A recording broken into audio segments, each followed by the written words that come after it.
العظيم بسم الله الرحمن الرحيم الحمد لله الملك الحق المبين والصلاة والسلام على سيد المرسلين سيدنا ومولانا أبي القاسم محمد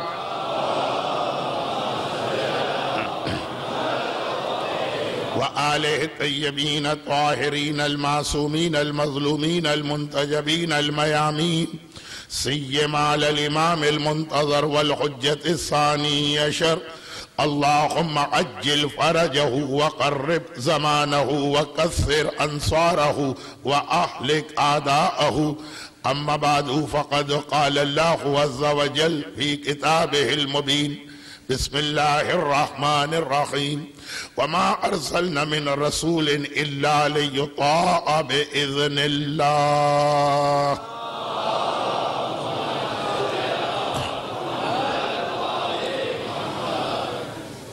اللهم إنا نرغب إليك في دولة كريمة تعز بها الإسلام وأهله وتذل بها النفاق وأهله وتجعلنا فيها من الدعاة إلى طاعتك والقادة إلى سبيلك وتجعلنا بها كرامة الدنيا والآخرة اللهم ومن أرادني بسوء فأرد ومن كادني فكد آج کی رات شب جمعہ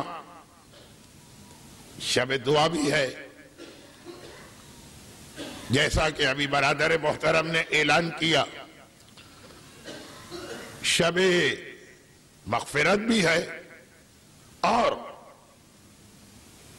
ظہور امام سے پہلے کی آخری رات بھی شب جمعہ ہوگی 2 دن سے ہمارا عنوان چوتھے امام کی سیرت کی روشنی میں زمانے کے امام کے حوالے سے ہو رہا تھا بہت تفصیلی باتیں میں بیان نہیں کر پا رہا ہوں کیونکہ 21 محرم سے 30 محرم ہمارا فوکس اس امام معصوم کے حالات ہوتا ہے کہ جس سے یہ تاریخ منسوب ہے اب چونکہ کربلا کے واقعے کے بعد سب سے زیادہ ذہنوں میں یہ سوال آیا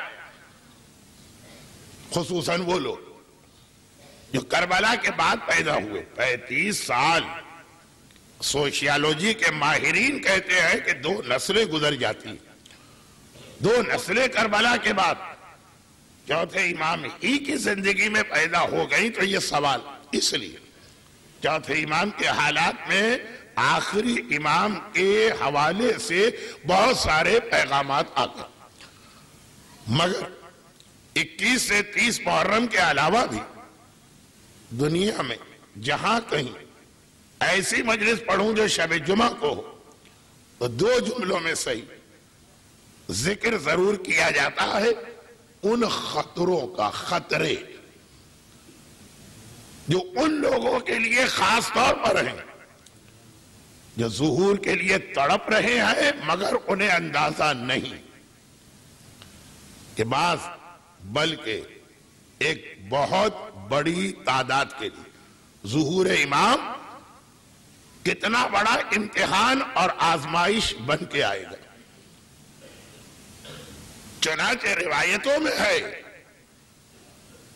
کہ شاید ظہور امام کی دعا مانگنے والوں میں سے اکثر کا فائدہ اسی میں ہے کہ امام ان کی زندگی میں نہ آئے بہت خطرناک موضوع اور سینسیٹیو ایشو کو میں نے چھیڑ دیا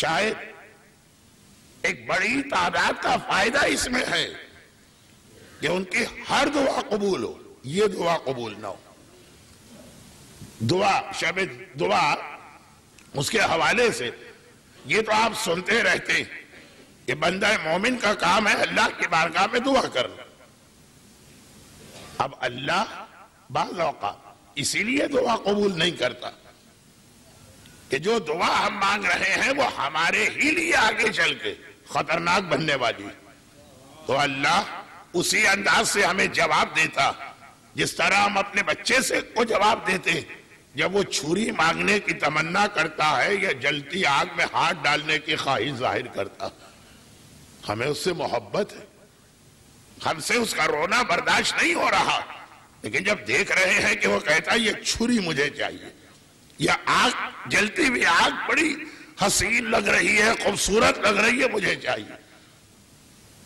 تو یہ محبت ہی ہے جس کی بنا پر ہم اسے روکتے ہیں۔ تو بہت سی دعائیں ایسی ہیں، کہا کہ بعض اولادیں آگے چل کر والدین کے لیے ایسا مسئلہ بننے والی ہیں کہ اس کا بے اولاد رہنا بہتر ہے۔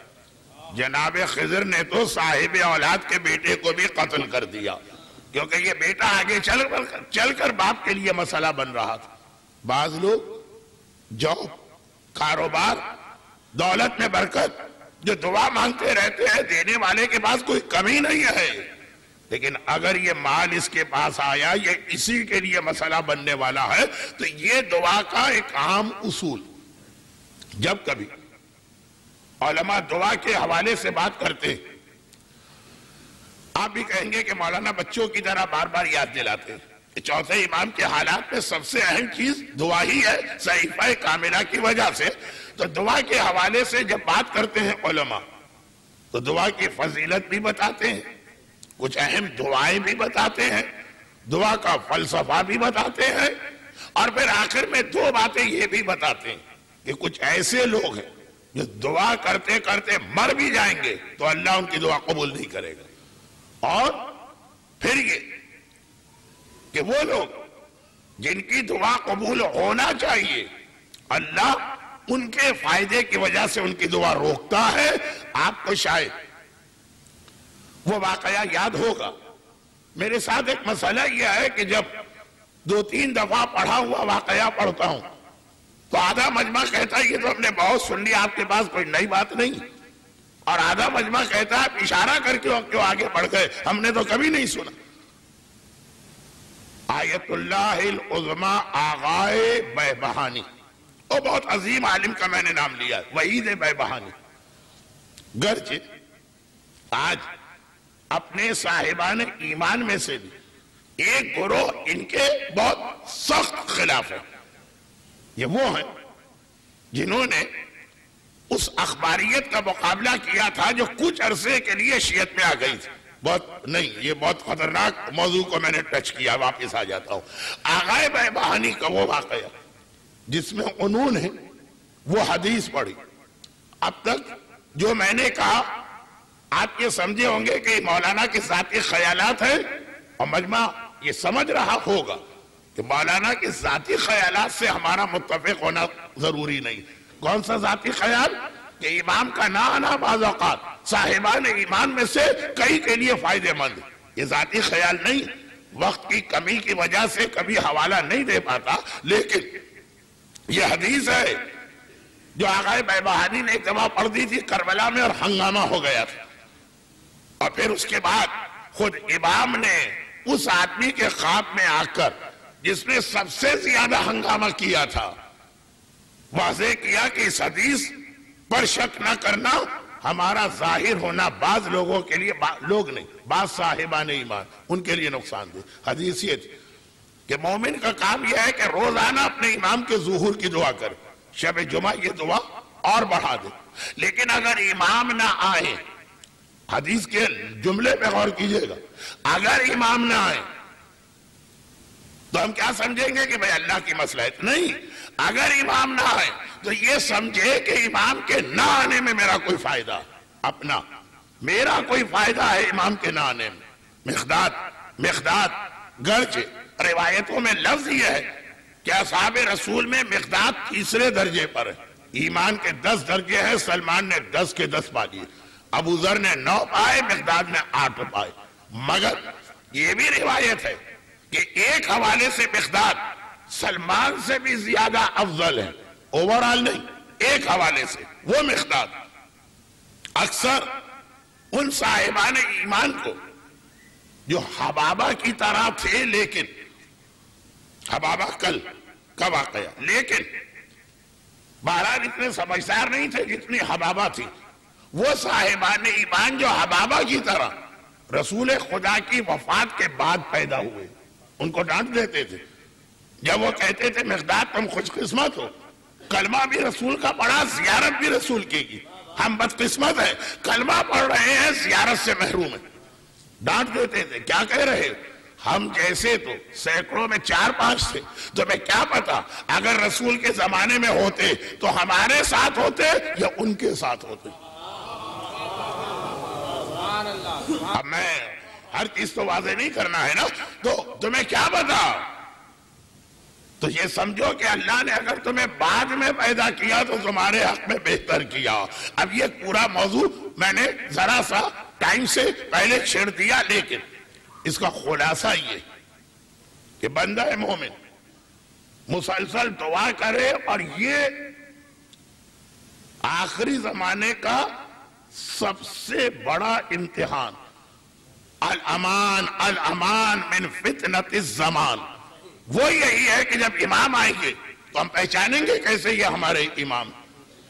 اگر امام معصوم حجت خدا ہمیں ایک وہ فارمولہ دے دیتے جو اپنے زمانے کے لوگوں کو دیا کہ خواب میں جب کبھی کسی معصوم کو دیکھو وہ خواب سچا ہے، کیونکہ شیطان ہر ایک کی شکل بنا سکتا ہے، معصوم کی شکل نہیں بنا سکتا۔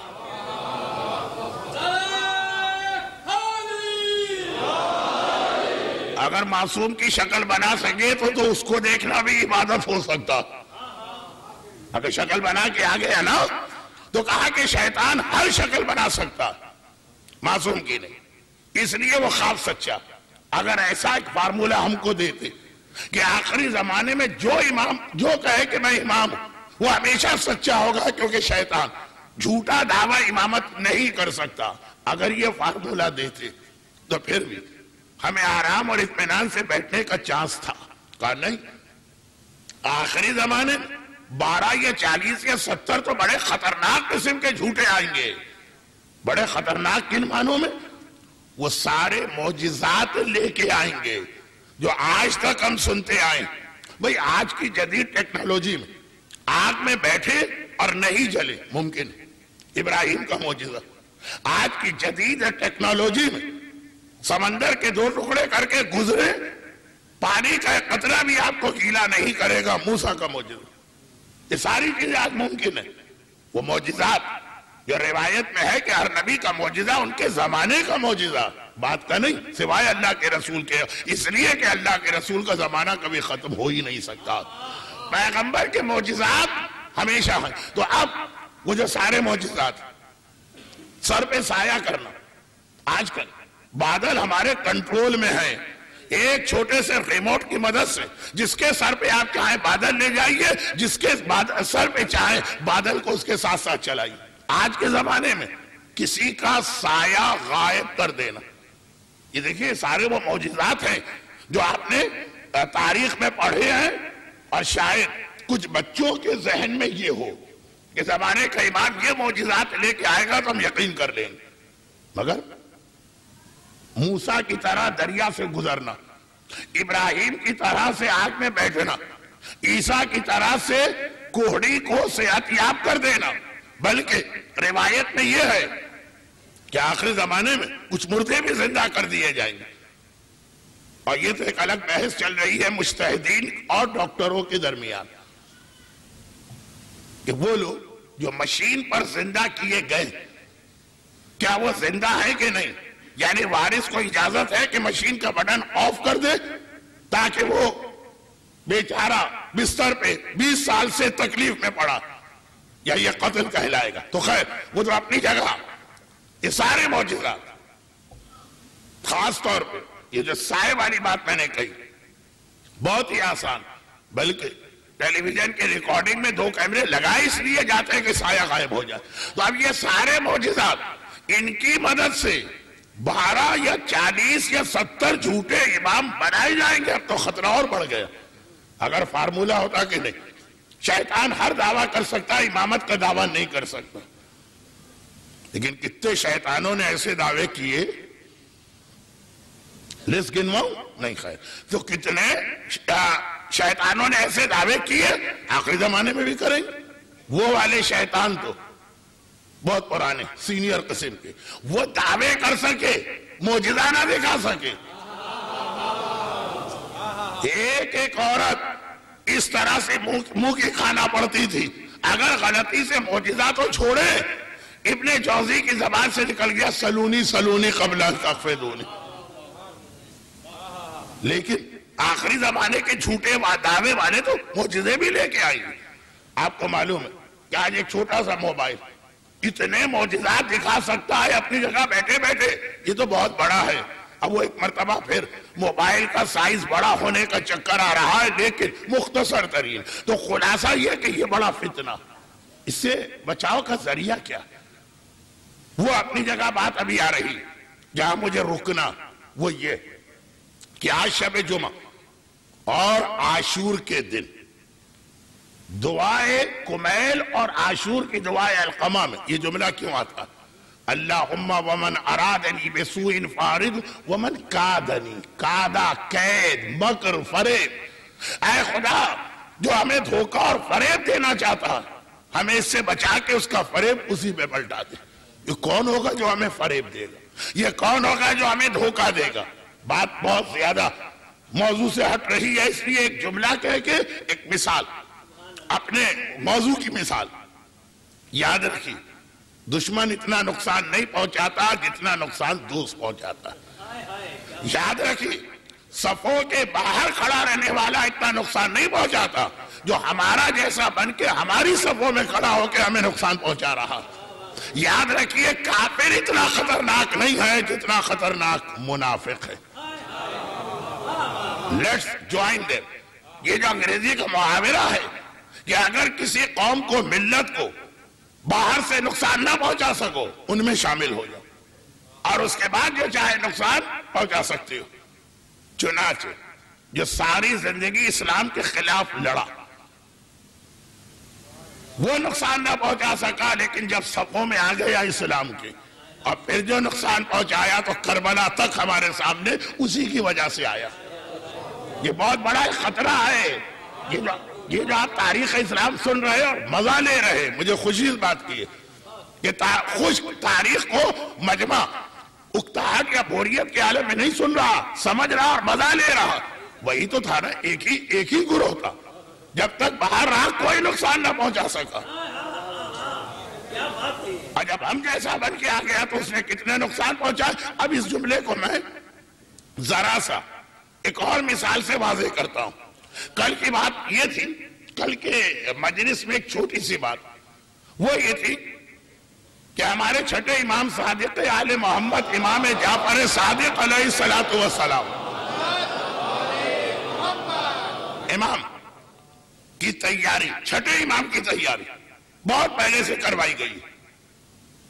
جابر ابن عبداللہ انصاری کے ذریعے سلام بے شک پانچویں کو بھیجا گیا، لیکن چھٹے امام کی تیاری. چوتھے امام نے کیا کہہ کہ ان کا نام صادق رکھا؟ یہی کہہ کر کہ میرے بابا حسین ابن علی نے مجھے بٹھا کے ایک دن یہ وصیت کی، اور بابا نے یہ وصیت اس لیے کی کہ میرے بابا کو رسول خدا نے گود میں بٹھا کے یہ وصیت کی تھی. اس انداز کی ترتیب پانچویں امام کے بارے میں نہیں ہے. یعنی میں پانچویں امام کی توہین نہیں کر رہا، میں یہ بتا رہا ہوں کہ چھٹے امام کی یہ خصوصیت جو بہت سے لوگوں کو نہیں معلوم کہ رسول خدا کی وصیت حسین کے نام، حسین کی وصیت خاص چوتھے امام کے نام. دادا کی زندگی میں پوتا پیدا ہوا تھا. چھٹے امام جب پیدا ہوئے تھے تو چوتھے امام تھے.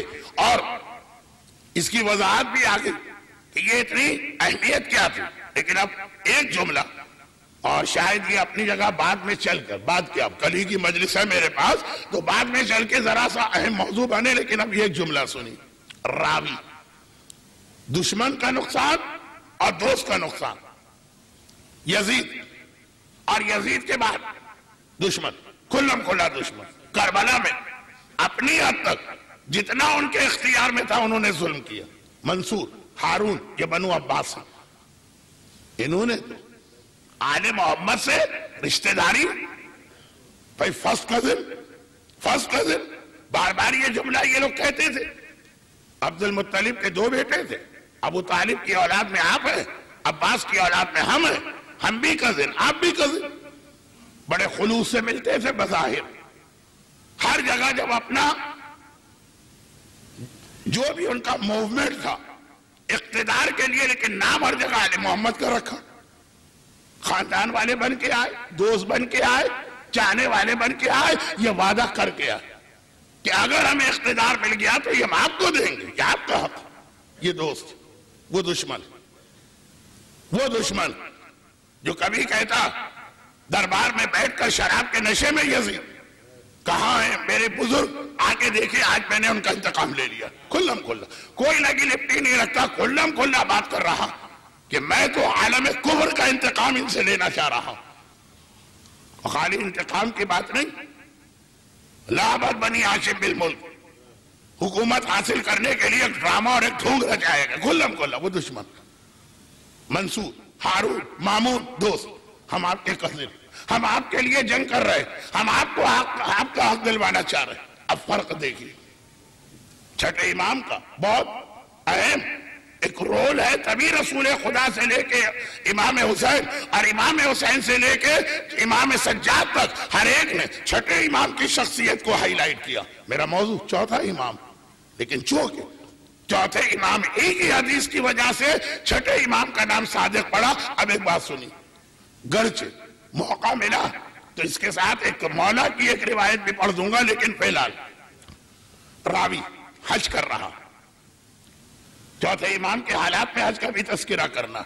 آج کی رات شب جمعہ، شب جمعہ کا مطلب ہوتا ہے شب عبادت، دعائیں زیادہ پڑھو، نماز شب زیادہ پڑھو، زیارتیں زیادہ پڑھو، لیکن یہ ساری چیزیں مومن کو غافل نہ کر دے کہ تمہارے خلاف ہو کیا رہا ہے۔ معلوم ہوا کہ اتنا لگے ہوئے ہیں کہ نماز شب میں اور دعائے کمیل میں کہ ہماری بربادی کے منصوبے زمین و آسمان میں بنا جائے اور ہم کو پتہ ہی نہیں چلے، ہم تو اسی میں خوش ہیں کہ ہم نماز شب پڑھ رہے ہیں۔ یہ بھی نہیں، مومن چوتھے امام کی ایک حدیث اور سن لیجئے، ایک حدیث کہا کہ مومن کی 4 آنکھیں ہوتی ہیں، یہ والی 4 نہیں، کہا مومن کی 4 آنکھیں ہوتی ہیں، 2 ظاہری ہوتی ہیں، 2 دل کی ہوتی ہیں۔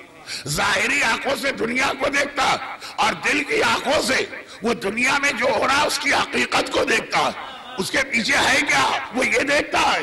کوئی محبت کا دعویٰ کرنے آ رہا، یہ ظاہری آنکھ، اور پتہ چلا کہ وہ علی کو خدا اس لیے بنا رہا ہے کہ پورے اسلام میں سے توحید کو نکالنا ہے، یہ بات نہیں ہے، یہ دل کی، یہ روحانی آنکھ ہے۔ کہا 4 آنکھ ہوتی ہے۔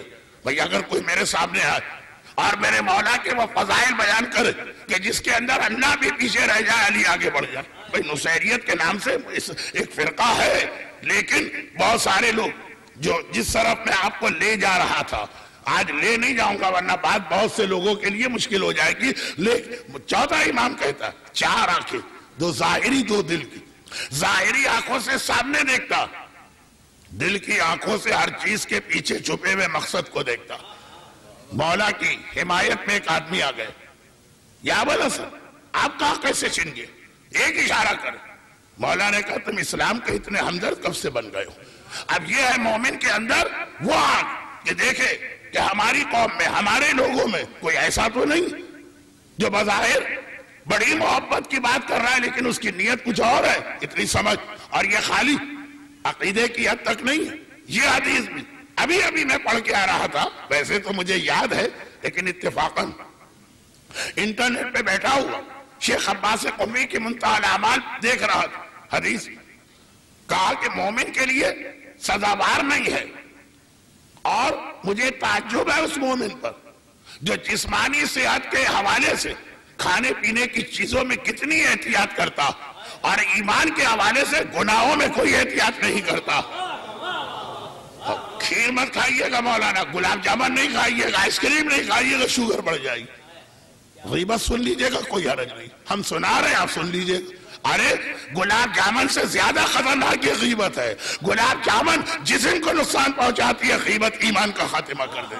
مومن اب دیکھیے 2 الگ الگ حدیثیں ہیں، ایک تو عام اصول ہو گیا، ہر مومن کے بعد دل کے اندر 2 آنکھیں ہوتی جو اسے ہر چیز کی حقیقت بتاتی، اور پھر خاص گناہوں کے حوالے سے یہ حدیث آئی ابھی 2 دن پہلے جو روایت واقعہ آیا فضیل کا شاگرد ایمان ختم ہو گیا، کیوں؟ شراب پیتا تھا۔ ایمان ختم ہو گیا، کیوں؟ حسد کرتا تھا۔ ایمان ختم ہو گیا، کیوں؟ چغلی کرتا تھا۔ تو کہا کہ مومن میں یہ سینس ہونا چاہیے۔ اب لیکن ہوتا یہ ہے کہ ہم لوگوں کے جھوٹے دعووں سے آج کل انٹرنیٹ کی دنیا، اب کچھ ذرا بچوں سے بھی بات ہو جائے جو ابھی نظر تو نہیں آ رہے ہیں اس مجمع میں، اور وہ یہ کہ انٹرنیٹ پہ اتنے فراڈ آج کل چل رہے ہیں، کیا کہتے ہیں اسے؟ اسکیم۔ کہا کہ اگر کوئی offer too good to be true, اتنا اچھا آپ کو کوئی انٹرنیٹ پہ پیکج مل رہا کہ یہ تو صحیح ہو ہی نہیں سکتا، تو فوراً کان کھڑے جائیے ہی نہیں سائٹ پر۔ ایک چیز بہت سستی مل رہی، اتنی کہ کامن سینس کہہ رہی ہے کہ یہ غلط۔ اب یہ میں بات کو پھیلانا نہیں چاہ رہا ہوں، پہلے حالات میں 1.5 گھنٹے بھی میں نے مجلس پڑھی، لیکن جیسا ابھی حسینیہ زہرا کی انتظامیہ نے آپ سے ایک ریکویسٹ کی، صف اعظم سب کے تعاون سے ہی یہ سلسلہ آگے چلتا ہے۔ کربلا میں 90 سال کے بوڑھے سے لے کے 6 مہینے کے اصغر تک سب نے اپنا اپنا جہاد کیا۔ کوئی صف بچھاتا ہے، کوئی صف کا انتظام کرتا ہے، کوئی صف پہ آ کے بیٹھتا۔ عذراء کرم مجلس کے بعد باہر فٹ پاتھ پر قطعاً رش نہ کرے، کسی وجہ سے کھڑا بھی رہنا تو آپ 200 گز آگے جا کے اپنے کسی دوست سے بات کر لیجئے۔ یہ گزارش، کیونکہ مجمع شروع میں کم تھا، کم تو ابھی بھی ہے، لیکن بہرحال موقع ملا تو میں نے یہ بات دہرا دی۔ میں آتا ہوں اصل جملے پر کہ اگر کوئی بہت زیادہ پرکشش آفر مل رہی ہے، کبھی یقین نہ کیجئے ورنہ دھوکہ کھائیں گے۔ اسی طرح سے کوئی ایسے عقیدے آ کے ظاہر کر رہا کہ لگ رہا ہے کہ اسے بھیجا گیا ہے، اور کوئی عمل میں ایسی گڑبڑ کر رہا، دوست کیسا نقصان پہنچاتا۔ اب میں مکے کی بات نہیں کرتا، وہ اسلام کی تاریخ، میں بات کرتا ہوں اس واقعے کی جو ایمان کی تاریخ ہے۔ ایک اسلام ہوتا ہے، ایک ایمان ہوتا ہے۔ راوی حج پہ گیا، دیکھا بہت مجمع، اور چھٹے امام بھی حج کر رہے ہیں، لیکن طواف، فی الحال طواف کی بات، خانہ کعبہ کے گرد چکر لگا رہے، امام دیوار کعبہ سے دور رہ کے چکر لگا رہے۔ جو حج کر کے آئے ہیں ان سے پوچھئے گا، حج میں ایک بڑا مسئلہ یہ ہوتا کہ کیا 13 گز کے اندر طواف کر سکتے کہ باہر بھی جا سکتے، لیکن نہ یہ فقہی مسائل کا پلیٹ فارم ہے نہ وقت ہے۔ اب امام بہرحال دیوار کعبہ سے دور رہ کے طواف کر رہے ہیں۔ چوتھے امام اور چھٹے امام کے درمیان بہت زیادہ فرق نہیں، 95 ہجرہ میں چوتھے امام کی شہادت ہوئی، اور 114 میں پانچویں امام کی 20 سال۔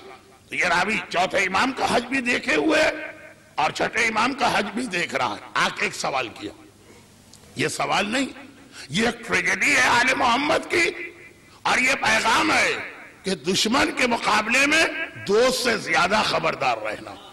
اویرنس آ گئی، آدھی مجلس آج اس پر ہونا تھی، 3 منٹ باقی، اور آدھی جو میرا موضوع چل رہا، یہ بھی میرے موضوع کا حصہ۔ علمان من فتنت الزمان، وہ یہ راوی نے کہا مولا میں نے آپ کے دادا کے ساتھ بھی حج کیا تھا، بلکہ وہ حج بھی میں نے دیکھا تھا فرزدق کے قصیدے والا۔ آپ کا دادا اپنے طواف کے ہر چکر میں حجر اسود کو بوسہ دیتا تھا، اور آپ نے میرے سامنے 7 چکر لگائے۔ طواف کا مطلب ہی ہوتا ہے 7 چکر، 7 چکر لگائے، ایک بار بھی آپ نے حجر اسود کو بوسہ نہیں دیا۔ حدیث چھٹے امام کی ہے، لیکن سوال کیا جا رہا ہے چوتھے کے حوالے سے۔ جب جواب سنی، امام فرماتے ہیں کہ اگر تو نے میرے دادا کے عمل کو میرے عمل سے ملایا تو تو نے یہ بھی دیکھا ہوگا کہ جب میرا دادا حجر اسود کو بوسہ دینے کے لیے آتا تھا تو مجمع کس طرح سے چھٹ جاتا تھا، سب امام کو کس طرح سے راستہ دیتے تھے، میرا دادا کس طرح حجر اسود تک جاتا تھا، بوسہ دے کے آگے بڑھتا تھا، اور تو یہ بھی دیکھ رہا کہ میں طواف کر رہا ہوں، حجر اسود تو چھوڑو، طواف کے اندر کوئی مجھے قدم رکھنے کی جگہ نہیں دے رہا، مجھے اپنا راستہ بنانا پڑ رہا۔ یہ فرق ہو گیا۔ پھر امام نے ایک جملہ کہا جو میں حاجیوں سے کہتا ہوں، آپ حضرات میں سے نہیں، آدھے حاجی ہیں جو نہیں ہے، تو اللہ ہر مومن اور مومنہ کو حج بیت اللہ اور زیارت 14 معصومین سے جلد از جلد اور بار بار اور بار بار مشرف کرے۔ مگر یہ جملہ سنی، اب یہ ذرا سا جو ذرا ایک موضوع کا وہ حصہ تھا جو ہر ایک کی سمجھ میں نہیں آتا، اس کے اختتام پہ میں پہنچ گئے۔ امام نے کیا کہا؟ میں پسند نہیں کرتا کہ اپنے سنت طواف کی خاطر نہیں، طواف کے ایک سنت عمل کی خاطر، طواف واجب ہے حج میں، بوسہ دینا مستحب، میں ایک سنت عمل کی خاطر کسی بھی مسلمان کو تکلیف دینے کا سبب بنوں۔ حجر اسود چھوٹتا ہے چھوٹ جائے، کسی مسلمان کو میری وجہ سے تکلیف نہیں ہونی چاہیے۔ اگر آپ جائیں گے تو جمناسٹک کے جتنے بہترین مظاہرے حجر اسود کو بوسہ دیتے وقت ہوتے ہیں تو وہ بھی آپ دیکھ لیجئے گا۔ مگر میں صرف یہ کہنا چاہ رہا ہوں 20 سال کا مختصر عرصہ، اور فرق یہ ہے کہ اس وقت کھلا دشمن کی حکومت تھی، اب سو کالڈ امام کے فرسٹ کزن کی حکومت ہے جو امام کو حق دلوانے کے لیے اقتدار پہ آیا۔ دشمن امامت کو عوام کے ذہنوں سے نہ نکال سکا۔ چوتھے امام کا رتبہ اور فضیلت ہر آدمی پہچانتا، امام کو راستہ دیتا ہے، اتنا کہ حشام جیسا ظالم حکمران جل بھن کے راکھ ہو گیا۔ اور جب چاہنے والے، جب ماننے والے، جب عقیدت کا مظاہرہ کرنے والے کی حکومت آئی تو اتنا عوام کو بے خبر و غافل کر دیا گیا کہ کسی کو پتہ ہی نہیں چلا کہ ہمارے ساتھ اس وقت فرزند رسول طواف کر رہا ہے۔ دو زیادہ نقصان پہنچاتے ہیں۔ ہمارے درمیان جو لوگ پلانٹ کیے گئے ہیں ان کو دیکھتے رہیے گا، لیکن اس روایت میں جو ایک لفظ آیا اس سے میں کل کا موضوع بڑھاؤں، اور وہ یہ کہ اصل تو میں بات کر رہا تھا چوتھے امام آخری زمانے کے خطرناک حالات بھی بتائے نا۔ 2 دفعہ تو میں ان 9 دنوں میں یہ روایت پڑھ چکا ہوں، اور ہر سال یہ روایت 4-5 بار پڑھتا ہوں کہ وہ جملہ چوتھے امام کا ہے نا کہ آخری زمانے میں جلتی ہوئی آگ اپنے ہاتھ پہ رکھنا آسان، دہکتا ہوا کوئلہ اپنے ہاتھ پہ رکھنا آسان، اور صرف صبح سے شام تک ایمان کو بچا لینا مشکل ہے۔ تو یہ جو آخری زمانے کے خطرناک حالات، الامان من فتنت الزبان والے حالات، وہ جو چوتھے امام نے ہمیں بتایا، مگر ان حالات کی وجہ سے ایک آدمی گھبرا نہ جائے کہ ہمیں چاہیے ہی نہیں امام، تو پھر یہ بھی بتایا۔ مگر یہ دیکھو کہ پہلے تو اس امام کی برکت یہ ہوگی کہ کربلا کے ایک ایک ظالم سے صحیح انتقام لیا جائے گا۔ کون مومن ایسا جو اکبر کے قاتل سے انتقام نہیں چاہتا، جو عباس کے بازو قلم کرنے والے سے انتقام نہیں چاہتا، جو آقا حسین کے سوکھے گلے پہ خنجر چلانے والے سے انتقام نہیں چاہتا؟ کہا پہلا تو یہ، اور دوسرا یہ دنیا جنت بن جائے گی۔ یہ نہیں ہے کہ بھئی آخرت کی جنت، دنیا جنت بن جائے گی، لیکن اصلی جنت کے لیے امام کی ایک حدیث کل شروع ہوئی، اور یہ دنیا بھی جنت بنے گی۔ کہا اللہم انا نرغب الیک فی دولت کریمہ کا آخری جملہ، وترزقنا بہا کرامت الدنیا والآخرہ۔ امام آ جائیں گے، دنیا اور آخرت کی ساری چیزیں آپ کو مل جائیں گی۔ اب چوتھا امام ارشاد فرما رہا ہے، یہ حدیث شیعہ کتابوں میں بھی ہے، برادران اہل سنت کے یہاں بھی، شیعہ کتابوں میں یہ حدیث چھٹے امام سے بھی ہے، چوتھے امام سے بھی ہے، ایک آدھ لفظ میں اختلاف ہے، لیکن میں صرف تاریخوں کی وجہ سے چوتھے امام والی حدیث پڑھ رہا ہوں۔ فرماتے ہیں اضمنوا لی ستہ اضمنوا لکم الجنہ، دنیا جنت بننے والی ہے، آخرت کی جنت تو ہے آپ کے لیے۔ امام نے کہا تم مجھے 6 باتوں کا یقین دلاؤ، نہیں ضمانت دو، اضمنوا عربی کا لفظ ہے ضمانت، تم 6 باتوں کی ضمانت دو اور مجھ سے جنت کی ضمانت لے کے چلے جاؤ۔ جنت ملے گی صرف اس وقت کہ جب 6 باتوں کا تم مجھ سے وعدہ کرو۔ اب ہر بات کو بیان کرنے کا موقع نہیں، مگر یہ جو چھٹے امام کا واقعہ آیا، یہ جو چوتھے امام کا واقعہ آیا، اس کی وجہ سے چوتھی چیز کو ذرا واضح کرنا ہے، اور پھر کل کی مجلس میں 5ویں اور چھٹی چیز۔ کہا نمبر 1، پہلی 3 باتیں تو بہت مشہور، کہا دیکھو جب وعدہ کرنا تو وعدہ پورا ضرور کرنا، یا وعدہ کرو ہی نہیں، یا کرو تو وعدے کو ضرور پورا کرو۔ نمبر 2، جب بولو یا تو بولو ہی نہیں، ہونٹ پہ تالا لگا کے بیٹھے جاؤ، اور امام کے صحابی ہونٹ پہ تالے لگا کے بیٹھتے تھے. اب تالے کا مطلب یہ ہے کہ منہ میں کنکر رکھ کے بیٹھتے تھے. یہ باقاعدہ معراج السعادت میں ملا مہدی احمد نراقی نے لکھا.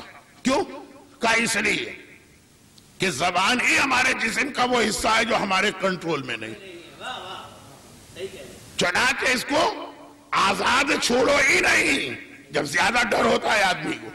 اب یہ میں نے کہا کہ پورا اس کے اوپر تو ایک عشرہ نہ صحیح تو 2 مجلسیں ہو سکتی ہے، لیکن حدیث مشہور بھی ہے تو منافق کی پہچان بھی ہے. یہ پہلی 3 باتیں تو روایتوں میں کئی طرح سے آئی. تیسری بات، جب کوئی امانت تمہارے پاس رکھوائے پوری دیانتداری کے ساتھ واپس کرنا، خیانت نہ کرنا. اب یہ 3 باتیں جو جنت کی گارنٹی، آخرت کی جنت بھی، ظہور امام کی جنت بھی، ان میں یہ 3 باتیں اس حدیث میں بھی آئی. مولا ایک بڑا مسئلہ ہمارے لیے، اور وہ یہ ہے کہ آپ نے بار بار کہا کافر سے اتنا نہ ڈرنا جتنا منافق سے ڈرنا. تو ہم پہچانے کیسے منافق؟ منافق کوئی بورڈ لے کے چلتا نہیں آئی ایم منافق، یا وہ کوئی وزٹنگ کارڈ تو آپ کو دیتا نہیں ہے مسٹر فلان فلاں اور بریکٹ میں لکھا ہے سرٹیفائیڈ منافق. ایسا تو نہیں ہے نا، وہ تو کبھی نہیں کہے گا کہ میں منافق ہوں.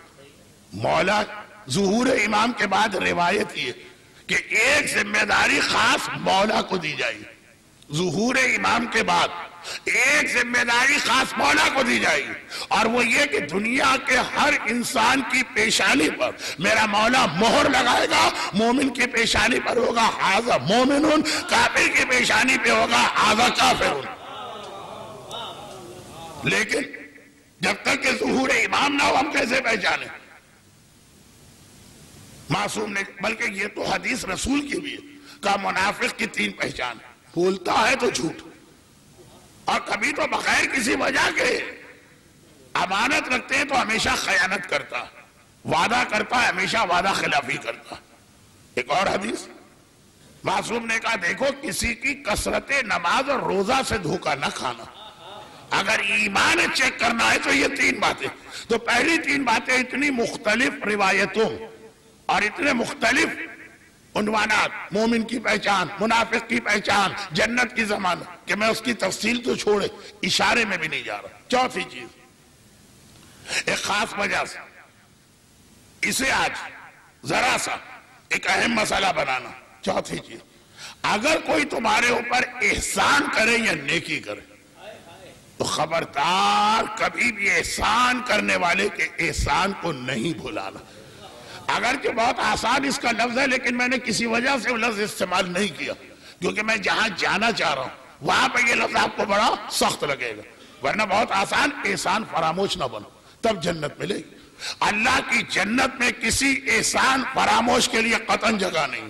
موسیٰ کلیم اللہ کوہ طور پہ جا رہے ہیں، مگر کوہ طور تو حضرت موسیٰ کے وحی لینے کی جگہ، وہ نبی بھی ہے، کبھی اس گاؤں میں ہوتے ہیں، کبھی اس شہر میں، کبھی اس شہر میں.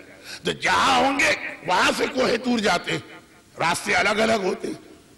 کراچی سے کوئی دبئی آئے الگ راستہ ہے، دارالسلام سے دبئی آئے الگ راستہ ہے، لندن سے دبئی آئے الگ راستہ ہے. تو آج موسیٰ جس راستے سے جا رہے پہلی دفعہ جا رہے تھے، چلتے چلتے صحرا میں ایک نخلستان ملا، اوزیس کہتے ہیں غالباً، کہ ایک کھجور کے درخت، پانی کا چشمہ، تھوڑا سبزہ. صحرا کا مسافر دور سے یہ دیکھتا ہے اپنا راستہ بدل لیتا ہے. وہاں جاؤ، ہاتھ منہ دھو، تھوڑا فریش ہو، تھوڑی دیر آرام کرو، کیونکہ صحرا کا سفر بہرحال زحمت. موسیٰ نے بھی جانا کوہ طور پہ تھا، لیکن راستے میں یہ جگہ نظر آئی، چنانچہ راستہ بدل کے وہاں گئے. جب وہاں گئے تو ایک بڑا عجیب منظر دیکھا. کیا منظر دیکھا کہ زمین کے اوپر ایک آدمی ایسا لیٹا کہ اس کے چہرے کی کھال بھی سمجھیے گلنے کے قریب ہے، لیکن گوشت نام کی تو چیز ہی نہیں. ہاتھ اس کے بیکار ہے، پیر اس کے بیکار ہے، زمین پہ پڑا ہوا. جناب موسیٰ کو آتا دیکھا، ایک مرتبہ سلام کیا، موسیٰ نے سلام کا جواب دیا اور کہا کہ اے شخص، یہ کیا تیرے اوپر ظلم ہوا؟ یہ کیا حالت تیری اور تجھے یہاں ڈال دیا گیا؟ تجھے تو شہر میں رکھ کے دیکھ بھال ہونی چاہیے. کہا کہ نہیں ہے مسافر. پہلے یہ بتا تو ہے کون؟ موسیٰ جھوٹ بولنے کا کوئی موقع بھی نہیں تھا، نبی تو کبھی جھوٹ بھی نہیں بولتا. چنانچہ کہا میں موسیٰ ہوں. کہا الحمدللہ میری بہت پرانی ایک دعا قبول ہوگی. وہ دعا کیا ہے وہ بعد میں بتاؤں گا. وہ کہہ رہا ہے, میں نہیں کہہ رہا ہوں. ویسے تو اکثر میں کہتا ہوں کہ یہ چیز میں بعد میں بتاؤں گا, یہاں پہ وہ کہہ رہا ہے بعد میں بتاؤں گا. یا نبی خدا, ذرا اس کو ایک فخر اور سیٹسفیکشن. کہا کہ یا نبی خدا, یہ جو آپ میری حالت دیکھ رہے ہیں, کسی نے کوئی ظلم نہیں کیا, کوئی بیماری نہیں ہے. پھر کیا؟ کہا کہ مجھے اللہ کی عبادت کا بہت شوق ہے. میں نے اتنے وضو کیے کہ پانی ڈالتے ڈالتے میرے ہاتھ شل ہو گئے, پیرالائز ہو گئے, کام کے قابل نہ رہے. میں نے اتنی نمازیں پڑھی کہ میری ٹانگیں جواب دے گئی, ہڈیوں میں طاقت نہ رہی میرا جسم اٹھانے. میں نے اتنا گریہ کیا اور آنسو بہائے خوف خدا سے کہ میرا چہرہ گویا گل کے رہ گئے. اور میں نے گھر والوں سے کہا کہ بھائی مجھے گھر سے نکال کے جنگل میں ڈال دو, کیونکہ گھر میں رہوں گا, ہزار لوگ آتے ہیں, کوئی ہمدردی کرتا ہے, کوئی دیکھتا, میری نماز میں ڈسٹربنس ہوتا. مجھے اللہ کی عبادت کرنا ہے. گھر والے میری خواہش پہ یہاں لے کے آئے. میں نے کہا خبردار کوئی واپس نہ, میرے پاس کسی سے بات کرنے کا وقت نہیں, مجھے صرف اپنے اللہ کی عبادت کرنا. اتنی نمازیں, اتنے قیام, اتنے وضو, خوف خدا سے اتنا گریہ. موسیٰ نے کہا پھر ایک بات تو بتا, تو زندہ کیسے, غذا چاہیے نا. چلے بہت کم صحیح, بہت کم صحیح, غذا چاہیے. آج کل کی لڑکیاں ڈائٹنگ کی وجہ سے اپنے آپ کو مار رہی ہیں. یورپ میں کتنی 28 اور 22 سال کی لڑکیاں مر گئی ڈائٹنگ ڈائٹنگ ڈائٹنگ. ڈائٹیشین سے پوچھی, وہ کہے گا غذا مکمل ہونی چاہیے. تو خیر یہ ہے جو میں ادھر نکل کے واپس آتا ہوں. تو خلاصہ یہ کہ زندہ کیسے. کہا جس کی عبادت کر رہا ہوں یا نبی خدا, کوئی فاسق فاجر شرابی یہ سوال کرتا تو تعجب نہ ہوتا, آپ نبی خدا.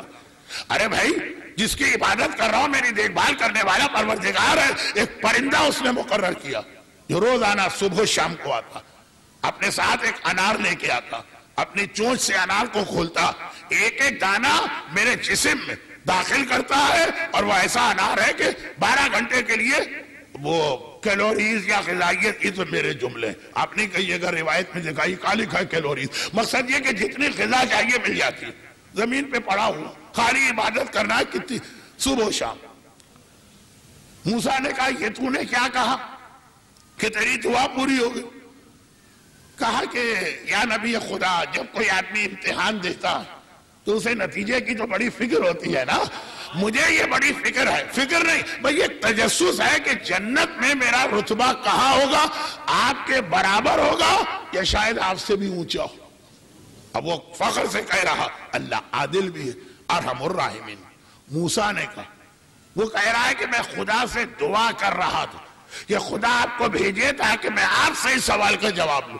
تو آپ کوہ طور پہ جا رہے ہیں, میرے اس سوال کو بھی ملا دیجئے گا اپنے سوالات میں. موسیٰ نے کہا تو نبی کہتا تو تیری عبادت دیکھ کر خود میرے دل میں یہ سوال آ گیا, ایسی عبادت تو میں نبی ہوں میں نے کبھی نہیں کی. چلے گا چلے گا کوہ طور پہ جا کے بات کی. جو پہلا کام تو نبوت کی ڈیوٹیز, سوال جواب وہی. واپس آنے لگے, خدا بندہ وہ جو راستے میں مجھے ایک آدمی ملا جنت میں کہاں ہوگا. موسیٰ کیسی بات کرتی ہے, کون سا رتبہ, وہ جنت کی بو بھی نہیں سونگے گا, وہ تو جہنم میں ہوگا. اور جہنم میں بھی ایسی جگہ ہوگا جہاں پہ جنت کی خوشبو بھی نہیں آئے گی. موسیٰ جیسا صاحب معرفت نبی, صاحب شریعت نبی, حامل تورات نبی گھبرا گئے. خدا بندہ تو ارحم الراحمین بھی اور عادل بھی. کہا کہ ہاں یہ میرے عدل کا تقاضا, اس نے میری اتنی عبادت کی. اس سے پوچھو کہ اتنے سالوں سے وہ پرندہ اسے آ کے انار دے رہا, ایک بار بھی اس نے پرندے سے کہا کہ 2 دانے تو بھی چکھ لے, تھوڑا سا تیرے لیے میں چھوڑ دیتا ہوں. ایک بار بھی اس نے کہا, جس کے دل میں احسان کرنے والے کا اتنا خیال بھی نہیں ہے. احسان اللہ کرتا ہے مگر کسی کے ذریعے کرواتا ہے نا, جس کے دل میں وسیلے کا اتنا خیال بھی نہیں ہے.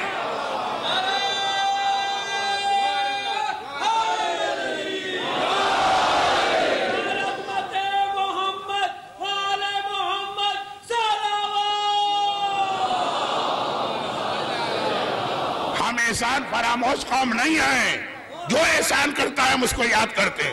حسین کا سلجھنا اسی لیے ہمارے سر پر ہے، ہم اس کے قدموں میں احترام میں جھکے ہیں۔ اس نے ایسا جہاد کیا اور احسان کیا، یہی وجہ ہے ہر شب جمعہ زمانے کے امام کو یاد کرتے ہیں، کیونکہ ہمارے بچوں کی روزی امام کی وجہ سے آ رہی ہے۔ یہی وجہ ہے کہ جب کوئی مشکل آ جائے نعت علی پڑھتے ہیں، مولا ہم احسان فراموش نہیں ہیں، ہم دعائے توسل پڑھتے ہیں، یہ سب وہی احسان کی طرح۔ مگر بات ذرا سی وقت میں ختم کرنا، چنانچہ کہا کہ اس سے کہہ دے جنت تو بہت بڑی چیز، جہنم کے بھی اتنے نچلے گڑھے میں پھینکا جائے گا۔ بھئی جنت کے فوراً نیچے جہنم، تو جہنم میں جو اوپر ہوں گے وہ جنت کی خوشبو سونگیں گے، نہیں خوشبو بھی حرام۔ واپس آئے موسیٰ، اب بہت پریشان، کیسے جا کے اس کو جواب دیں؟ وہ بیچارہ تو سالوں سے، کیونکہ اس زمانے میں لوگوں کی عمر 60-70 سال نہیں، 500 سال 700 سال، کتنے سالوں سے عبادت کر رہا ہے اور توقع لگا کے بیٹھا ہے کہ اتنا اونچا رتبہ ملے گا، اور میں کہہ دوں جہنم میں جائے گا موسیٰ۔ لیکن وعدہ بھی کیے ہوئے، ابھی ہم سے کہا کہ منافق کی پہچان ہے وعدہ کر کے توڑ دیتا، تو موسیٰ کیسے وعدہ خلافی کریں گے؟ جیسے ہی پہنچے وہ تو پہلے سے نگاہیں لگا کے بیٹھا تھا کہ ادھر سے آئیں گے موسیٰ، یا نبی خدا کیا جواب ملا؟ کہا جواب یہ ملا کہ تجھے جہنم کے سب سے نچلے گڑھے میں پھینکا جائے گا۔ رونے لگا، منافق نہیں تھا، فراڈیا چیٹر دجال نہیں تھا، کہا خدا نے یہ فیصلہ کیا ہے تو صحیح کیا ہوگا، مگر وجہ بتا دی۔ فیصلہ اللہ کا اعتراض نہیں ہے، وجہ کیا؟ کہا وجہ ہے احسان فراموشی، ایک پرندے کا احسان تو نے بھلا دیا۔ کہنے لگا واقعاً یہ بات آپ نے صحیح کہی، بس واپس جائیے، اللہ سے ایک درخواست اور کر، اگر مجھے جہنم میں بھیجنا تو اب میں تو اس وقت اتنا کمزور ہو گیا، مجھے اتنا بڑا کر دے، میرے جسم کو اتنا پھیلا دے کہ پوری جہنم میں اکیلے میں آ جاؤں، عذاب تو آنا ہی آنا ہے، سارا عذاب میں اوپر آ جائے تاکہ دوسرے سارے مومن بندے عذاب جہنم سے محفوظ ہو جائے۔ گیا حضرت، گیا نہیں نعوذ باللہ، گئے حضرت موسیٰ، خدا بندہ اب اس نے یہ درخواست کی ہے اور اس کی حالت دیکھ کے مجھ سے رہا نہیں جا رہا تھا، اس لیے میں واپس آیا ہوں۔ کہا کہ موسیٰ جا اور اس سے کہے کہ جنت میں وہ اب تیرا پڑوسی بنے گا۔ خدا بندہ جہنم کے گڑھے سے ایک دم جم کر کے جنت میں بھی وہاں پہنچا، کہا کہ ہاں، اب اس نے سارے مومنین کا خیال کیا۔ دیکھیے احسان کرنا بھی ضروری نہیں، خالی سوچنا کہ میری وجہ سے دوسروں کو فائدہ ملے، میری جنت انہی کے لیے۔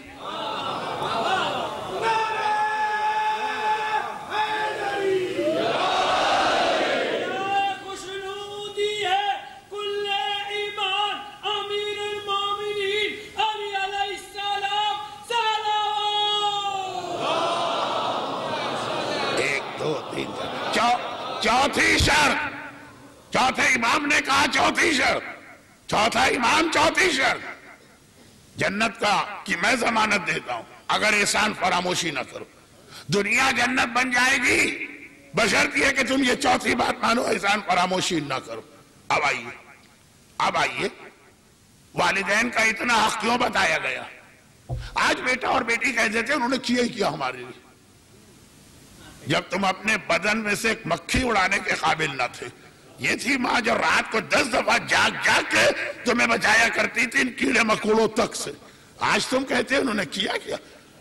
یہ والدین کا اتنا بڑا رتبہ۔ اب یہ والی حدیث اگر آپ والدین کے آق سے ملا، آق والدین کتنی ہی عبادت کر لے جہنم کے سب سے نچلے گڑھے میں، وہی گناہ احسان فراموش۔ انفرادی طور پر بھی احسان بھولیے نہیں، میں احسان فراموشی کے لفظ کو اب بدل رہا ہوں تاکہ اب جس جملے پہ آ رہا ہوں وہ آپ کے لیے بڑا سخت نہ بنے۔ احسان کو بھولیے نہیں، انفرادی بھی، انفرادی مانے ہم پر ہمارے اساتذہ کا حق، ہم پر ہمارے والدین کا حق، ہمارے والدین کا حق آپ پہ نہیں، آپ پر آپ کے والدین کا حق، اور اجتماعی طور پر بھی نہیں۔ خون کے سمندروں سے گزر کر گردنوں پہ خنجر چلوا کے پورے خاندان تباہ کر کے علوم اہل بیت آپ تک پہنچائے۔ محمد ابن یعقوب کلینی نے شیخ صدوق نے، ابن قولوہ نے، شیخ مفید نے، سید مرتضی نے، سید رضی نے، شیخ مفید نے، ابن زہرا نے، ابو صلاح حلبی نے، محقق ہلی نے، ابن ادریس نے، علامہ ہلی نے، سید ابن طاؤس نے، شہید اول نے، فخر المحققین نے، جعفر ابن نعمان نے، شہید ثانی نے، شیخ بہائی نے، مقدس اردبیلی نے، باقر وحید خراسانی نے، باقر وحید بیبہانی نے، علامہ مجلسی نے، صاحب وافی نے، صاحب وسائل شیخ عر عاملی نے، شیخ مرتضی شیخ جعفر کاشف الخطا نے، شیخ مرتضی انصاری نے، صاحب جواہر شیخ محمد حسن نے، آغا بزرگ شیرازی نے، آغا تقی شیرازی نے، آغا کاظم طباطبائی نے، آغا کاظم خراسانی نے، آغا نائینی نے، آغا ضیاء الدین عراقی نے، آغا ابو الحسن اسفہانی نے، آغا بروجردی نے، آغا محسن حکیم نے، آغا خوئی نے، امام خمینی نے، آغا سیسانی نے، رہبر نے، ان سب نے یہ ہم تک پہنچایا اور ہم سب سے پہلے انہی کو بھول رہے ہیں۔ مومن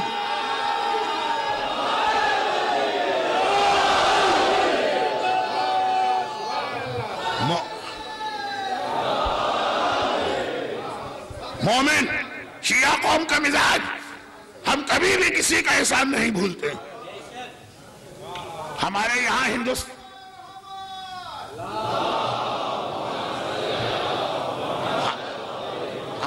ہندوستان میں یہ آداب تہذیب کی بات ہے، بدتمیز لوگ نہیں سمجھ پائیں گے، بد تہذیب لوگ نہیں سمجھ پائیں گے، بد نسل لوگ نہیں سمجھ پائیں گے۔ یہ خون کی طہارت ہوتی ہے جو بتاتی ہے۔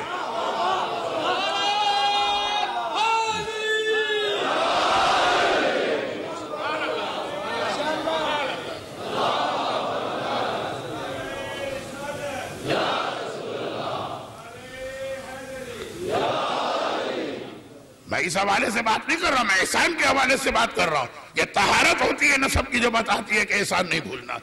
پیغمبر کی حدیث بھی ہے جو والدین پہ ہاتھ اٹھاتا، کہیں نہ کہیں اس کے نسب میں کوئی کھوٹ ہے، مگر بات پھیل رہی ہے ان لوگوں نے گلے کٹوائیں، ان کے خون بہیں، یہ قید و بند میں رہے، یہ ظالم حکمرانوں کا سامنا کر کے علوم اہل بیت ہم تک پہنچا رہے ہیں۔ ہماری قوم ایسی نہیں ہے۔ ہندوستان کے بعض علاقوں میں تہذیب مکڑی کو نہیں مارتے ہیں۔ پتہ نہیں کون سی مکڑی تھی جس نے غار ثور پہ رسول خدا کی حفاظت کے لیے جالا بنا، کہا ایک مکڑی نے ایک احسان کیا ہے، ہم قیامت تک ہر مکڑی کا احترام کریں گے۔ یہ بھی تہذیب ہم کو ملی تھی، یہ بھی ہمارے یہاں اصول رہا تھا۔ اور آج ایسے ایسے نائبین امام، قوموں کو امام ایسے نہیں ملتے جیسے نائب امام اللہ نے ہمیں عطا کی ہے۔ مگر یہ جملہ میں نے کہا کہ شیعت کا طریقہ یہ ہے، احسان ہمیشہ یاد کیا جاتا، اور جہاں طہارت نہیں ہوتی ہے وہاں پہ یہ احسان کا ذکر بھی نہیں ہوتا۔ چنانچہ ایک سوال ہوتا آپ لوگ یہ بتائیے کہ کیا رسول بھی نعوذ باللہ کرپشن میں مبتلا تھا؟ ہم نے کہا بھائی سوال کا مقصد کیا؟ کہا کہ آپ کہتے ہیں کہ رسول نے خیبر فتح کیا، فدق اٹھا کے اپنی بیٹی فاطمہ کو دے دی۔ کیا ایک عادل، کیا ایک معصوم، کیا ایک جسٹ حکمران کا یہ طریقہ کہ دوسروں کے مقابلے میں اپنی بیٹی کو دے؟ میں نے کہا نہیں، ہم کبھی نہیں کہے۔ رسول خدا نے فدق اپنی بیٹی کو نہیں دیا، رسول خدا نے فدق خدیجہ طاہرہ کی بیٹی کو دیا۔ تمہاری سمجھ میں نہیں آئے گا، ہم کہتے ہیں تمہاری سمجھ میں نہیں آئے گا۔ اس کے لیے نسلوں کی اور نسب کی اور خون کی طہارت چاہیے ہے۔ سنو ہم مثال دیتے ہیں، سنو۔ ایک آدمی کیریئر شروع کیا، جاب نہیں مل رہا، بزنس نہیں سیٹ ہو رہا، انتہائی غریب، گھر میں فاقے، ایک نوالا اس کے لیے کھانے کو نہیں ہے نہ اپنے بچوں کو کھلانے کے لیے۔ ایک آیا کوئی نیک آدمی محسن، اس نے کہا گھبراؤ نہیں، میں تمہاری تمام ضروریات پوری کرتا ہوں، بلکہ ابھی تمہاری ایجوکیشن انکمپلیٹ ہے، اس ایجوکیشن کے ساتھ تمہیں کلرک کی نوکری ملے گی، جاؤ جا کے پروفیشنل ڈگری لو، خرچہ کہاں ہے میں دوں گا، گھر کیسے چلے گا؟ میں چلاؤں گا. بچوں کا انتظام کیا ہوگا؟ میں دوں گا. وہ دیتا رہا یہاں تک کہ کئی سال گزر گئے، یہ سیٹ ہو گیا. اب اس کے بعد اس کو ایک بہترین جاب ملا تو اس کے بعد پہلی تنخواہ اس کو ملی. واقعاً اگر اس آدمی میں شرافت ہے تو اپنی پہلی تنخواہ لے کے اپنے محسن کے دروازے پہ پہنچے. آج میں جو کچھ ہوں تیری وجہ سے ہوں، آج یہ جو کچھ میرے پاس ہے آپ کی وجہ سے. میں احسان کا بدلہ نہیں دے سکتا مگر اظہار تو کر سکتا ہوں کہ میں آپ کے احسان کو مانتا ہوں. یہ پہلی تنخواہ آپ کے سپرد ہے. اسلام غریب تھا، مسلمانوں کے یہاں فاقے تھے، کھانے کے لیے کسی کے پاس کچھ نہ تھا. ماں خدیجہ طاہرہ نے، ام المومنین ہے نا، ماں خدیجہ طاہرہ نے کہا میرے بیٹوں گھبرانا نہیں، میرا سب کچھ تمہارے لیے ہے، میری ساری دولت تمہارے لیے ہے. ایک نہیں سارے گھر چلتے رہے، اسلام کی خدمت ہوتی رہی، مسجد النبوی بنتی رہی، ہجرت کے سفر کی تیاریاں ہوتی رہی. جب اسلام پہلی مرتبہ پہلی تنخواہ لے کے آیا خیبر کی فتح کے بعد، تو اگر اسلام میں شرافت ہے تو پہلی تنخواہ لے کر خدیجہ کے دروازے پہ جائے گا. اگر خدیجہ نہیں ہے تو خدیجہ کی وارث فاطمہ کے دروازے پہ جائے گا.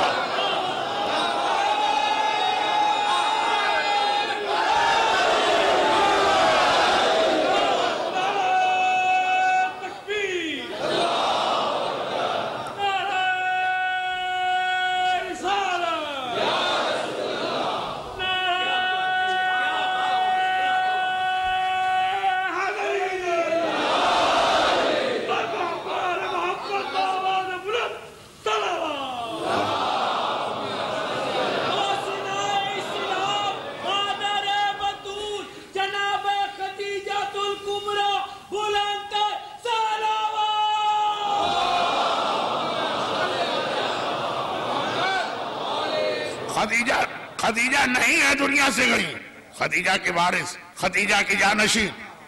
رسول نے اپنی بیٹی کو کچھ نہ دیا، خدیجہ طاہرہ کو بیٹی کو دیا. اس لیے کہ رسول ہی اگر مسلمانوں کو یہ نہ بتائے کہ حل جزاء الاحسان الا الاحسان، اہل بیت اطہار، خاندان رسالت، وہاں کا دستور ہی ہے. وہاں پہ آپ کو ایسی ایسی مثالیں ملیں گی کہ جس نے بھی احسان کیا اس کو ہمیشہ یاد رکھا گیا، ہمیشہ اس کا حق ادا کیا گیا. احسان فراموش اس مسئلے کو سمجھ ہی نہیں پائے گا. مگر نہیں، اہل بیت کے گھرانے میں مثال ملے گی. رباب ہمیشہ یہ کہتی تھی اللہ نے مجھ پہ کتنا بڑا احسان کیا کہ مجھے حسین کا گھر دلوایا. اکثر کہتی تھی میں ایک امتی فاطمہ زہرا کی بہو بنی. لیکن کتنا بڑا رتبہ ہے، علی مرتضیٰ کی بہو بنی. کتنا بڑا احسان ہے پروردگار کا. آج دنیا یہ کہتی ہے ایک خاندان مکمل ہوتا ہے اگر 2 اولادیں ہوں اور ان میں ایک بیٹا اور ایک بیٹی ہو. 1400 سال پہلے رباب سے پوچھو، کہا کتنا بڑا احسان ہے، اللہ نے مجھے 2 اولادیں بھی دے دی، اور ایک لڑکی سکینہ اور ایک لڑکا اصغر. ادھر حسین، آقا حسین بار بار کہتے جس گھر میں رباب یا سکینہ نہ ہو وہاں حسین کا دل نہیں لگتا. اب رباب ہر لمحے احسان کی تسبیح پڑھنے والی میدان کربلا میں آ کے اپنے آپ کو بڑا بے کس سا محسوس کر رہی، خاص طور پر 11 محرم کو. لٹا ہوا قافلہ چلا، اونٹوں کا رخ وہاں کیا گیا جہاں شہیدوں کے لاشیں پڑے ہوئے. ہر بی بی نے اپنے آپ کو شہید کے لاشے پہ گرا دیا. ام فروہ قاسم کی جانب گئی، لیلہ اکبر کی جانب گئی، کلثوم فرات کے کنارے عباس کی جانب گئی. رباب حسین کے لاشے کے قریب آئی. پہلے تو لاشے کے گرد ایک چکر لگا کے طواف کیا اور پھر کہا اے میرے والی، اے میرے وارث، اے میرے آقا، اے میرے مولا، آج آپ کی کنیز آپ کو اس تپتی ریتی پہ دیکھ رہی ہے، اس جلتے سورج کے نیچے دیکھ رہی. آقا میرے سر پہ چادر بھی نہیں ہے کہ آپ کے بدن پہ ڈال کے آپ کو جلتے سورج سے بچاؤں، مگر آپ کی کنیز ایک وعدہ کرتی ہے آج کے بعد کبھی زمین پہ فرش بچھا کے نہ بیٹھوں گی، آج کے بعد کبھی کسی چھت کے نیچے نہ بیٹھوں گی۔ 1 سال زندان شام میں رہی، وہاں تو یہ وعدہ ویسے ہی پورا ہو گیا۔ زندان شام میں کوئی چھت نہیں تھی، زندان شام میں فرش نہیں تھا۔ اگر فرش ہوتا نا تو یقین رکھیے میرا مظلوم آقا سجاد اپنی بہن کے جلے ہوئے اور خون بھرے کرتے کو ہٹا کے اس چادر میں بہن کو کفن دیتا۔ فرش بھی نہیں تھا، لیکن جب مدینے آ گئے رباب نے وعدہ پورا کیا۔ اس طرح سے یاد رکھا جاتا ہے انسان کو، نہ کبھی فرش بچھا کے بیٹھی، نہ کبھی کمرے میں گئی صحن میں بیٹھی رہی۔ ایک دن مدینے میں بارش ہوئی اور بڑی تیز بارش۔ زینب کی نگاہ پڑی میری رباب، میرا بھیا کہتا ہے جہاں رباب نہ ہو وہاں میرا دل نہیں لگتا۔ صحن میں بیٹھی بھی پانی میں بھیگ رہی۔ زینب طلب کے آگے بڑھی، کہا رباب آج تو یہاں سے اٹھ کے کمرے میں آ جاؤ۔ رباب نے سر اٹھایا، شہزادی آج کیا بات ہے؟ کہا دیکھتی نہیں کتنی تیز بارش ہو رہی ہے۔ رباب کا جملہ سنے، پتہ نہیں کتنے سال گزر گئے لیکن لگ رہا ہے عصر عاشور رباب کی آنکھوں کے سامنے ابھی بھی ہے۔ کہا شہزادی یہ بارش بہت تیز ہو رہی، بہت تیز ہو رہی، مگر پانی کی بارش ہے نا؟ میں نے تو اپنے والی اور وارث پر تیروں کی بارش دیکھی ہے، تیروں کی بارش۔ ہائے میرا مولا، تیروں کی بارش میں تیروں سے چھلنی ہو اور رباب پانی کی بارش سے گھبرا جائے۔ اب زینب کو بھی پتا اس جملے کے بعد رباب سے کہنے کا فائدہ نہیں، اب صرف سجاد ماں کو لے کے آ سکتا۔ سجاد کے کمرے میں گئی، سجاد بیٹا تیری ماں بھیگ رہی ہے۔ سجاد قریب آیا، یہ میرے مظلوم آقا سجاد کا امتحان ہے، مصائب تو میں سجاد کے پڑھ رہا ہوں۔ ماں کے قریب آیا، اماں رباب اٹھیے اور میرے ساتھ کمرے میں چلے۔ رباب نے سر اٹھایا، انتہائی غم میں بھی شریعت مقدم ہے۔ کہا بیٹا ایک سوال کا جواب دے دے، آج بیٹا ماں سے بات کر رہا ہے یا امام کی حیثیت سے حکم دے رہا ہے؟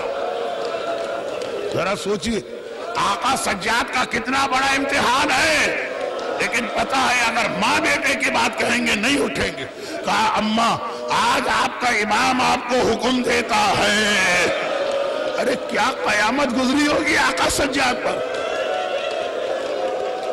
آج امامت آپ کو حکم دیتی ہے۔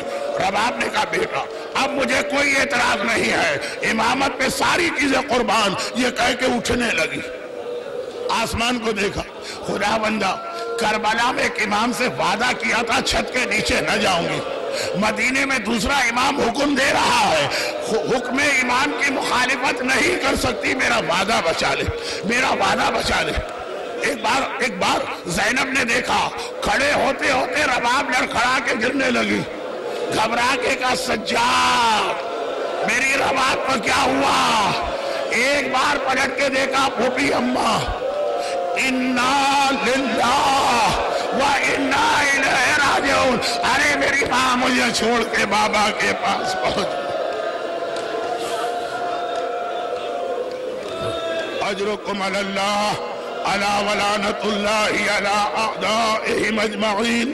پروردگارا یہ صدائے گریہ یہ اس وقت آسمانوں کو ہلا رہی ہے، تجھے صدائے گریہ کا واسطہ ان مومنین اور مومنات کو، ان کے گھروں کو، ان کی اولادوں کو دنیا اور آخرت کی ہر پریشانی سے محفوظ فرما۔